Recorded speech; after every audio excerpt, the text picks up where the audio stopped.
What's going on, everybody? Welcome back.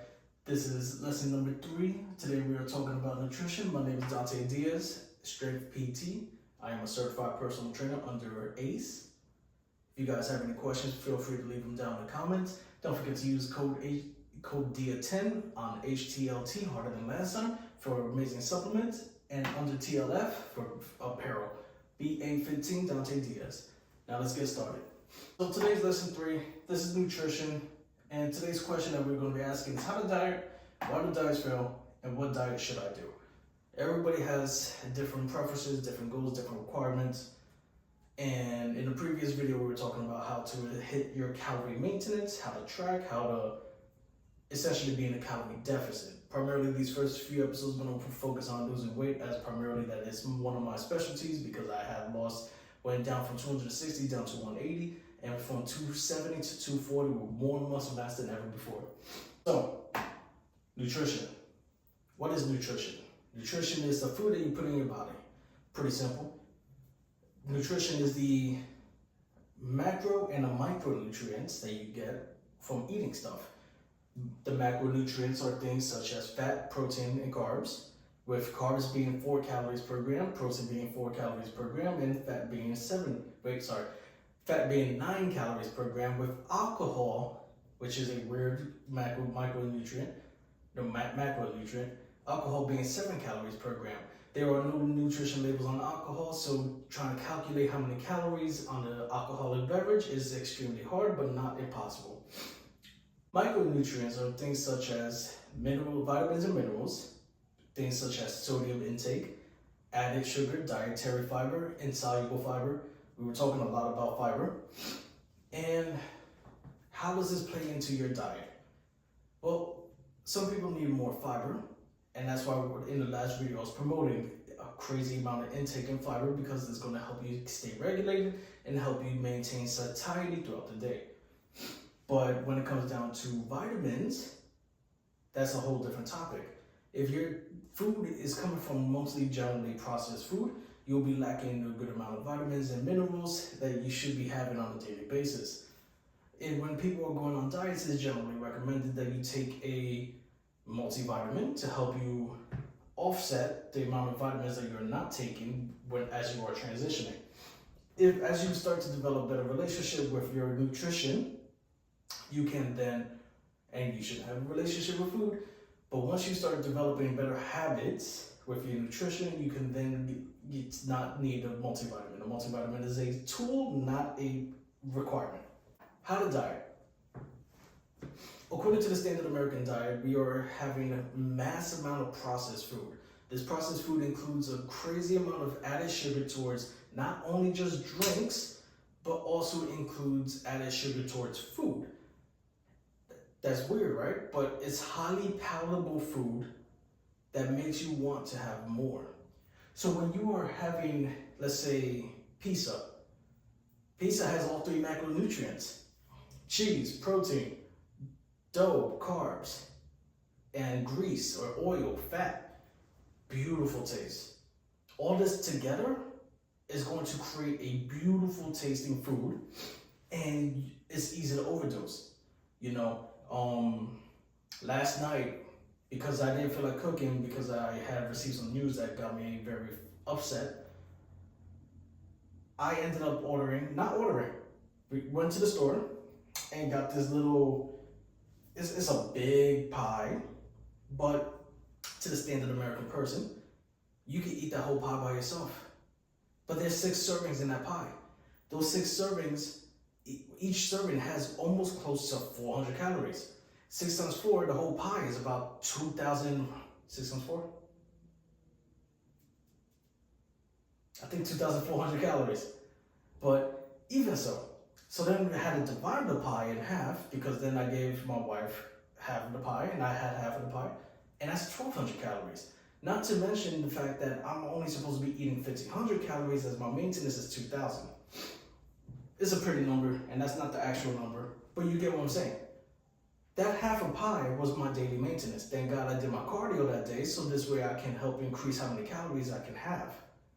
But if I didn't have done my cardio, I would have ate way more than half my daily intake. So how to diet, you simply address the foods inside your diet that are essentially taking up a majority of your calories. When you diet, you want to start removing processed food and start having whole food. Now, this doesn't mean a supermarket as in Whole Foods. That's the first thing I always hear. Hey, you should stop eating the processed stuff and have Whole Foods. Whole Foods, the supermarket? No. What Whole Foods are is essentially single ingredient foods, minimally processed. Now, when we say minimally processed, people think, oh, but ground beef is processed. Oh, ground turkey, ground chicken, and sausage patties. Fine, all that is processed. Yes, I get that. But it's not to the same extent as having a bacon, egg, and cheese. Well, sorry, not a bacon, egg, and cheese. I'm a New Yorker. But it's not the same extent as having tortilla chips. It's not to the same extent as having a bag of Doritos, bag of Fritos, just anything that comes in a bag, anything that comes in a box that are not generally single ingredients is not the same. Whole Foods, I like to look at it as if you cooked it, it's good. Now, people are going to say, oh, but I cooked ramen noodles, but it came in a package. Oh, but I put it in the oven, chicken pot pie. Yeah, but you didn't make the pot pie already came made. So there's a lot of room for nuance, and it's very hard to decide what is and what isn't. When you work with me, I'm gonna help you go over the list of what is and what isn't, and then we can help you achieve what your diet should look like. So that's how to diet. You are essentially tweaking your food that you are taking on a daily basis to reflect a healthier choice. For people that cannot do healthier choices, such as they eat out all the time, you need to control your portion sizes. Portion size is the next topic. Pizza, back to that. The pizza that I had the other day, it was 1,200 calories for me and my wife because we split it in half. If I wanted to get even more controlled and fine-tuned, I would divide it in fourths. So then instead of being 1,200, each slice would have been 600 calories. 600 is great, but now the portion would have been only about this big. So that's not the greatest. When you are trying to budget your calories, and this is another reason why I advocate for Whole Foods. When you are trying to budget your calories, Whole Foods are less calorie dense and they have more volume to them. By adding more volume, you stay more satiated. By having less calories, you meet your calorie goals. So, why do diets fail? When we diet, we go on these abrasive, crazy diets. The first one is carnivore. We'll start with that because that's been trending lately. We go on these crazy aggressive diets because they are associated with weight loss, but they are not necessarily generally weight loss related. So, when you eat carnivore, you are having high protein. You're extremely satiated, love it. You are having fat. That means you have energy to keep going throughout the days. But there are no carbs or minimal carbs. And granted, carnivore is almost keto, but that's another topic for another day. When you go carnivore, you're having high protein, high fat. You are extremely satiated. The problem is that they're very calorically dense. A person like me who loves meat can essentially overeat calories from just pure meat alone. You give me a 24-ounce steak and I'll still devour it. Why? Because I was taught when I was younger to not waste food, one, but two, to eat all your food right then and there. Bad habits that are taught as children. Please, people, stop telling your children that they cannot leave the table if they don't finish their food. I get it that you want them to eat their food, but if they're full, they're full. We gotta stop teaching kids to force feed themselves. We have a problem with that in America. And then on top of force feeding themselves, they go eat highly processed junk such as Cheetos, Doritos. Granted, it could burn a lot of calories and it doesn't affect them, but those habits transition to as an adult, and those habits can lead up to worse decisions growing up. Back to the topic.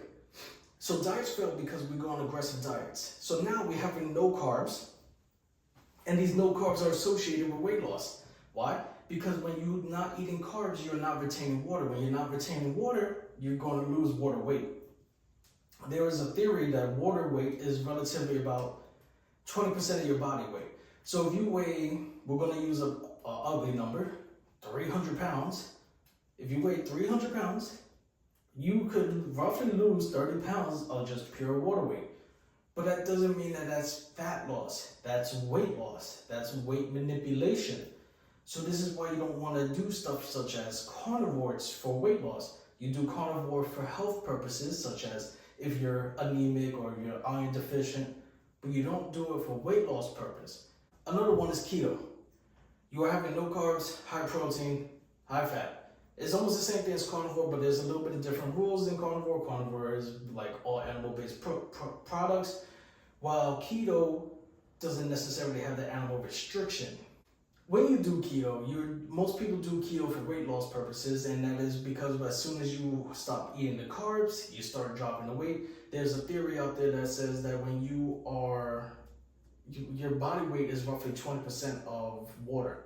So if you weigh 300 pounds, you can essentially drop 60 pounds of just nothing but pure water. And that is not great. That is one, rapid weight loss, but two, it is not fat loss. And when it is not fat loss, it creates bad habits because now you're thinking, oh, I can't have carbs. Carbs are the enemy, when carbs are not the enemy. Carbs are protein sparing. Carbs allow your body to not destroy your proteins and not wither away when you are on a diet. Granted, high carb diet is not good either, but it's all about balance. So why do diets fail? We go abrasive. We go to these extremes. We have keto, we have carnivore. There was Jenny Craig, Weight Watchers, programs. So programs are also considered diets because they are now telling you what you can and what you can't eat. Programs such as Jenny Craig, Weight Watchers, they tell you, here's another one, Herbalife. These programs tell you what you can and what you can't and how you should. So these programs give you structure around what you should eat. The problem is that these structures don't teach you habits. So when you are eating Weight Watchers related food, you don't know why you're losing weight. You just know that if you ate this food and that food, then it equals weight loss. But if you eat outside of the food, it equals weight gain. It doesn't teach you the basis of calorie maintenance, calorie deficit, calorie surplus. And that is the issue with programs for diets. But you ever seen Slim Fast, Herbalife, other programs out there that just tell you, hey, replace one meal with one shake. Replace 2 meals with 2 shakes. You think that these shakes are what's going to cause weight loss, when in all reality, you're in a forced calorie deficit and you don't even know it. You're not learning behavioral habits when you do this type of stuff. And that is why more diets fail, because as soon as you get off of this, you think that that is the only way to lose weight is by replacing your meals with shakes. The reason why diets fail is because as soon as you get off of these programs, off of these rules and restrictions, you don't learn what created that weight loss. You don't learn what created that weight gain. You just learned that this is good and this is bad, which creates eating disorders. We're not here for that, all right? I'm here to give you advice. I'm here to give you tools. I'm here to give you a guide. If you hire me, we go over your nutrition. I am not a certified nutritionist and I cannot prescribe you, but I can guide you. And as a person that's been around the block, as a person that studies this stuff, because I do want to get certified under nutrition, this is the kind of stuff that we have to deal with. The world is set against you. You have all these highly processed stuff, and they are not here to help you. They are here to give you pleasure. They are here to make you feel good, to make you not care about the world. We developed emotional eating. We developed eating disorders. And that is all because the world is set against you to go straight towards these places. My job is to help you make better choices. At the end of the day, that's my whole job. Help you make better choices, take the guesswork and tell you why and why not. if you have to sit through a whole lesson and the lesson is an hour long, at least you're going to learn something. I promise. What diet should you do? The diet that works for you. And what does that mean? It means whatever is a sustainable and achievable for your lifestyle. You know, we live with kids, we live with family, we can't cook all the time, and we have to figure out what can and what can we eat. So the first thing that we'll do is fast food. When we do fast food, we grab these highly palatable foods that taste amazing, I'm not gonna lie to you, and we can destroy them easily, to easily destroy the food. Take a whole, my little go-to, I'm gonna tell you right now, is a chicken sandwich with fries and a drink. So the diet that works for you needs to fit your daily schedule. If I'm getting fast food, my go-to is a grilled chicken sandwich, sometimes fried if there's no grilled option. If I do the fries, it's fine, it's whatever. If I'm going to do a drink, make sure it's 0 calorie. This way I'm not drinking my calories. You should be drinking water, but having non-nutritive sweetened drinks is perfectly fine. For the people that say that it's going to give you cancer, you're reading the wrong articles or you're looking into the articles the wrong way. All right? Lane Norton goes over this in details on why this doesn't apply. But I'm not going to sit here and argue why you should be drinking sweeteners and why you shouldn't be drinking sweeteners. All right? If your goal is just weight loss, focus on calories. If your goal is better health, then it comes down to something else as well. But when it comes down to better health, you want to get rid of the processed food, you want to get rid of the dyes, you want to get rid of the sweeteners, you want to get rid of, and that's a whole nother topic. That's the next level. We're talking about beginner level. So again, what diet should I do? The diet that works for you, the diet that meets your lifestyle. Focus on portion controls. Focus on, if you know, plan your day better. That's what you can do. Plan your day better. When you go out and you know you're going out, make sure that if you know you're going to have fast food, take it easy throughout the day. If you don't know what you're going to eat for dinner, take it easy throughout the day. Once you start planning your meals, then everything becomes easier. Once you start tracking your calories and start focusing on creating better lifestyle and better habits and better routine, then it becomes easier. Tracking your calories, meal prepping, all this is hard at first. But once you get used to it, it becomes easier. So, if you take everything from what I said, what diet should I do? The one that works for you, meets your lifestyle, portion control. You want to make sure that you are getting a good amount of protein in your diet. So when you do meal preps, you want to make sure that your breakfast has protein, your lunch has protein, your dinner has protein. This doesn't mean that you go and eat 3 shakes a day, much. But what you could have done is, instead of having 3 eggs, because 3 eggs could make you nauseous for some people, you do 2 eggs, a bagel, like a high protein bagel, and then you throw in some deli slices of ham. And all that could be about 40 grams of protein. Easy way to hit your protein while still maintaining a nice amount of calories. Deli slices, a little cheat code by the way. The type of diet we should be doing is one that works for you. Make sure that you are getting your nutrition. Make sure that you are eating properly. Cut out the junk food. Start adding more fruits, veggies, fiber. Start cooking your meals. To that one client, I know that you don't cook your meals, but when you do, I'm proud of you. But when you don't, it's like, I just want to take this USB dongle and smack you in the head. I hope you guys enjoyed this little quick dive into nutrition. This is not the end all be all. There's way more to it, but this is just the general on how to diet, why the diets fail, and what diet should you do. With the main key component, what works for you is what matters the most. If you hire me, we're going to go over a plan and how you should be going about your day. I'm not prescribing it. I cannot override a nutritionist and I cannot override a doctor. I cannot cure diseases that you have, but when you work with me, we can make sure that you are not hurting yourself at least. With that being said, don't forget, like, share, subscribe. Follow me on Instagram, Dante.Diaz, Strength PT. Code DIA10 on Harder Than Last Time supplements. Code BA15 Dante Diaz on TLF Apparel. And I'll see you guys in the next video. Peace.